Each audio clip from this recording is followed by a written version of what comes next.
Hi everybody.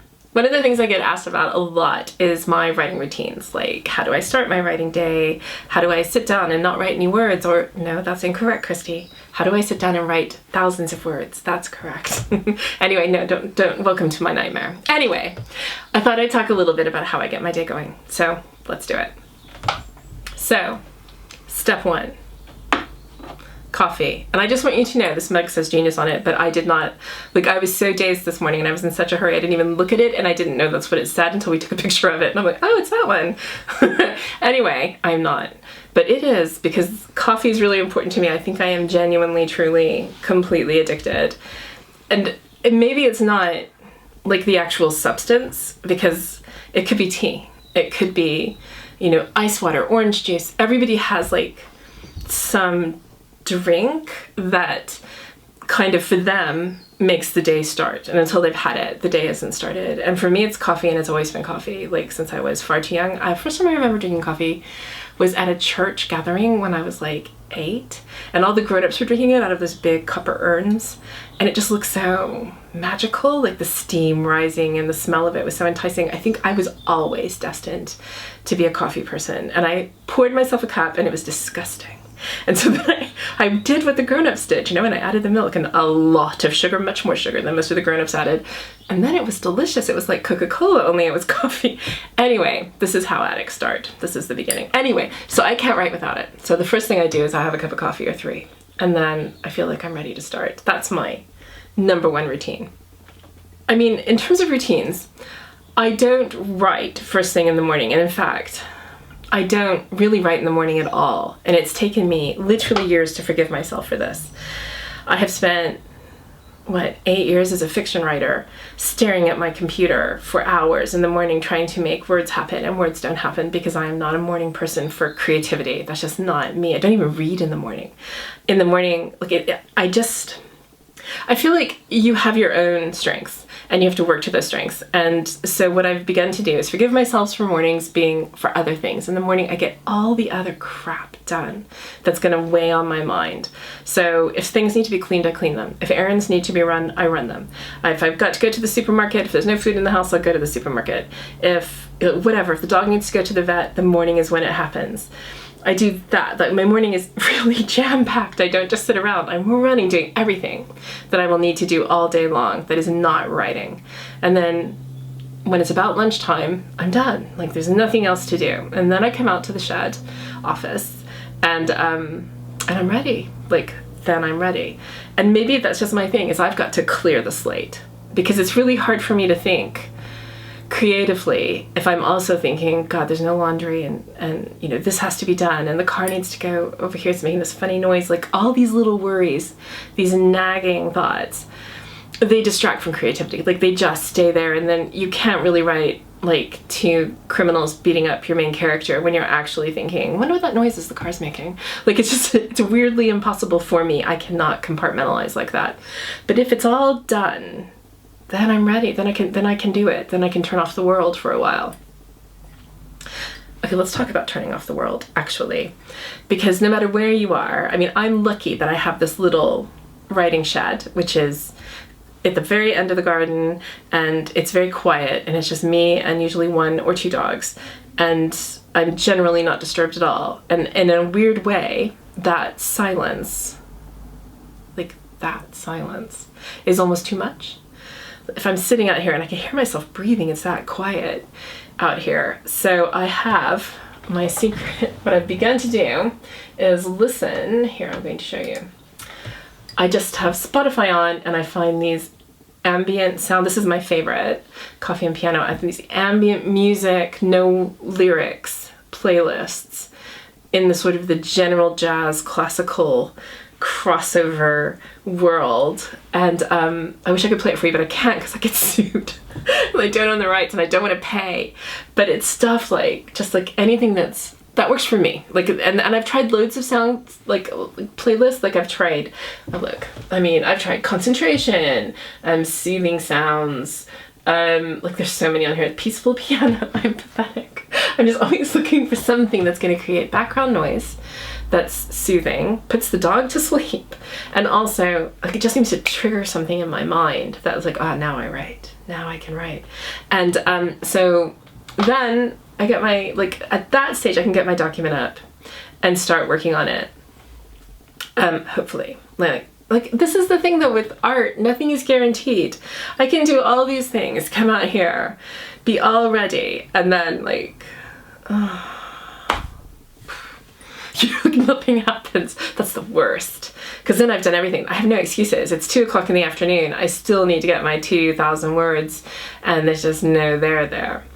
And then that's when like I start kind of like finding myself going, I wonder what's happening on Twitter. I should really, it's my obligation as an author to regularly update my Twitter page and engage with my, you know, like the excuses I make to go on social media. And so I've got also, when that happens and I find myself slipping down that well, I've got self-control, which is a software, and it is, as my lovely photographers pointed out, ironic that it's called self-control, because it should be called no self-control, because if I had self-control I wouldn't need self-control. But anyway, it's like for £5 a year or whatever, it gives you self-control. So I can put on the websites I'm tempted to go to, which are always social media, because the other thing about being all alone all day is like, I'm like, are humans out there? What are humans doing now? Are humans talking to each other? Are they conversing? Are they having interesting like lives that I could know about if I went on Facebook or Twitter? Like, hello humans. So I need to not do that, because once I get there, just like you guys or everybody, I stay there, and it's like, and then I'm just looking at pictures on Instagram for 20 minutes, scrolling through, and you all have lovely pictures. I look at all your pictures, but I can't, or this book won't get written. Self-control won't let me do that. I can set it for like an hour and a half of like a writing sprint, in which I can't go on any of the websites that are likely to keep me for long. And then I go, and also something about setting a lock on things. Like it must be like physical, like a physical psychological thing, because as soon as you set a lock, I cannot go there. Your brain lets go of it. It's like, oh well, we can't have that little tasty treat. So we will instead write pesky fight and chase scene that we need to write, followed by kissing, because of my books. So like that is helpful. So these are my like it's so tragic how many of my routines are like how to shut off the world, how to re-engage with the world, how to shut off re-engaging with the world, like, and then how to just shut up and write is really the hardest part. But those are my main routines. It's like getting things done, sorting out all the like the crap that we have to do in a day. We just all have to. And then once that's done, my brain lets go of that little thing. And then it's coming out here and like, okay, here's routine number 2. I am now sitting at the desk of work. I don't do anything at this desk except write. I don't come out here for fun. I don't come out here to read, even though it's a lovely reading spot. I've made this specifically the workspace, and in the hopes that once I'm out here, that my brain will say, now we write for 4 or 5 hours. And I think for me, unless I'm at the end of a book, 4 to 5 hours of nonstop writing is all I get. Like at the end of it, that's I'm done. I need to stop. Or it's weird, because at the end of a book I can write for 10 hours straight, and I have done. I have written 12,000 words in a day, like just at the end of a book, because it was all here and I was afraid of losing it. I was afraid if I fell asleep, I wouldn't be able to see it. I wouldn't be able to see what was going to happen next. So I have done that, but that's at the end. At the beginning of a book, it's very different, and it is just write 4 hours and then walk away and let your brain brew over what's going to happen next. Because when you're not writing, you're writing is one of the like things I've had to learn by doing it. If you just try to write things out, especially when you're plotting, it hasn't happened yet. Your brain hasn't had time to picture it and make it and build the scene, and so then you're forcing it. So I write till I'm not forcing it. Basically everything I've been thinking about in the back of my mind overnight is what I write the next day. And then when I get to the end of that and I pull up my sort of chapter outline so I know what I'm going to do next, I can tell instantly if I can visualize it or I can't. And so last night, for example, I was writing a scene where my main character had to fight off 2 people to rescue somebody. And this is a whole new project nobody knows about, secret. Anyway, she had to fight off 2 people to rescue somebody, and then they're walking away, and I know where they're going because it's in my chapter outline, but I haven't visualized it yet. So I just had to stop, even though I had time, because I need to think that through. Like, the next thing is massive, so I need to be ready because that's a huge scene and it's got to be really suspenseful. So there's that as well. There's giving yourself time to think, to prepare. And maybe this is just me. I mean, everybody is different. Stephen King's probably like, shut up and write, girl. And I'm like, but I can't unless I can visualize it, Stephen. Anyway, maybe not. I'm sure he wouldn't. He seems lovely. I'm sure he'd be like, fine, whatever. I never think about you, Christi. But how can you not? Anyway,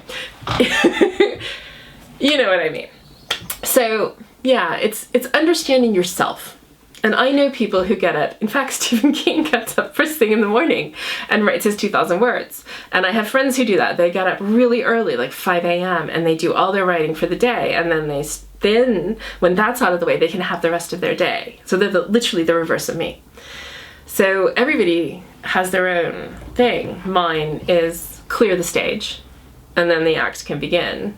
With some people, it's get the act done, and then the rest of their life is the thing that they spend the day doing. So find your routine, and it has to be your own. And it's so hard to do that because our instinct is to do what other people do.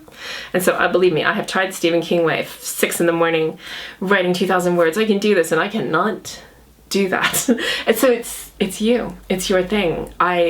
When I was a freelance writer, a journalist, I worked best at night. And I think that's because my very first job as a reporter was, I worked nights. I was a crime reporter, and so that was a nighttime job, and that seemed to shape me, I think. So you never know what's going to shape you as a writer or as a thinker or as a reader or as a person. But in whatever work you do, it's letting yourself do it in the way that's best for you and not the way that's best for, like, me on YouTube or an Instagram influencer or whatever. It's trusting your own, and also forgiving yourself for not being like whatever person is on your screen right now telling you to do things. So that's fine too, because believe me, I am no example. I would write much faster. I know people who write much faster if I had that kind of like nonstop drive. But I have to have time to like see it. It's just my way. So find your way. My advice for the day. God, I'm like the Buddha. Anyway, thank you so much for listening to me talk about my routines, such as they are, which seem to be mostly don't write most of the day and then panic write for 3 hours. So now you know my secrets. And tell me your routines. Do you have one? Do you have a weird one? Do you have like I have to do laundry before I can do anything? Do you have to like wash your hair 3 times every day? Like, do you have like, I don't have any at all superstitions, or like, I just have music and Christi don't do crap on the computer when you should be writing. That's like it for me. What's yours? And hang around, subscribe, chill, and I'll see you next week.